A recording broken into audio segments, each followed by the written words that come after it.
ગાંધીધામ શહેર ભાજપના યુવા મંત્રી દીપેશ ભટ્ટે 5 માર્ચના રોજ રહસ્યમય સંજોગોમાં ફાંસો ખાઈ જીવન ટૂંકાવ્યું હતું। મૃતકની પત્ની દીપાબેન દીપેશ ત્રિપાઠીએ આદિપુર પોલીસ મથકે 18 શખ્સો વિરુદ્ધ ફરિયાદ નોંધાવી વ્યાજના વિષચક્રમાં ફસાવી મરવા મજબૂર કર્યો હોવાનો ઘટસ્ફોટ કરતા શહેરભરમાં ખળભળાટ મચી ગયો છે। ફરિયાદ મુજબ વ્યાજખોરોના અસહ્ય ત્રાસ અને વ્યવસાયમાં જાણી જોઈને કરાયેલા આર્થિક નુકસાનના કારણે દીપેશભાઈએ આ અંતિમ પગલું ભર્યું હોવાનું બહાર આવ્યું છે। મૃતકની પત્નીએ નોંધાવેલી ફરિયાદમાં અનેક ચોંકાવનારા ખુલાસા થયા છે, જેમાં બાલાજી વેફર્સની એજન્સી ચલાવતા દીપેશભાઈને માલ સમયસર ન પહોંચાડીને અને તેમની બાજુમાં જ બીજું ગોડાઉન ખોલાવીને આર્થિક પાયમાલ કરવામાં આવ્યા હતા। આમાં કટારિયા એન્ટરપ્રાઇઝના સંચાલકો અને એસઆર વિપુલભાઈની સંડોવણી હોવાનો આક્ષેપ છે। કરણ આહિર નામના શખ્સ પાસે પત્નીના સોનાના દાગીના ગીરવે રાખ્યા હતા।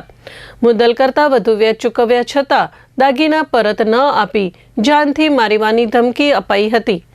નટુભા સોઢાએ આદિપુરના મકાનના અસલ દસ્તાવેજો રાખી લીધા હતા અને વ્યાજ માટે સતત ત્રાસ આપતા હતા। અન્ય વ્યાજખોરો હિતેશ રાજકોટિયાએ ચેક બાઉન્સ કરાવી જેલમાં નાખવાની ધમકી આપી હતી, જ્યારે પ્રકાશ મોદી લોન કરાવી આપીને અડધી રકમ પોતે રાખી લેતો હતો। દીપેશભાઈએ આપઘાત કરતા પહેલા સુસાઇડ નોટ લખી હતી અને મોબાઈલમાં વિડીયો પણ બનાવ્યો હતો, જેમાં આ તમામ લોકોના ત્રાસનો ઉલ્લેખ કર્યો છે। પત્નીએ જણાવ્યું છે કે અંતિમ વિધિમાં વ્યસ્ત હોવાથી ફરિયાદમાં વિલંબ થયો હતો। આ અંગે આદિપુર પોલીસ સ્ટેશનમાં ફરિયાદ નોંધાયા બાદ પોલીસે તપાસ શરૂ કરી છે। પ્રાથમિક કાર્યવાહી દરમિયાન પોલીસે એક આરોપી પ્રકાશકુમાર મોદીની ધરપકડ કરી છે, જ્યારે અન્ય 17 આરોપીઓ હજુ સુધી પોલીસની પકડથી દૂર હોવાનું જાણવા મળ્યું છે અને તેમની શોધખોળ હાથ ધરવામાં આવી રહી છે। આ કેસમાં વધુ એક મહત્વપૂર્ણ બાબત સામે આવી છે કે ગાંધીધામ નગરપાલિકાના પૂર્વ ઉપપ્રમુખના પુત્રનું નામ પણ વ્યાજખોરીના મામલામાં સામે આવ્યું છે, જેના કારણે સમગ્ર મામલો વધુ ચર્ચાસ્પદ બન્યો છે।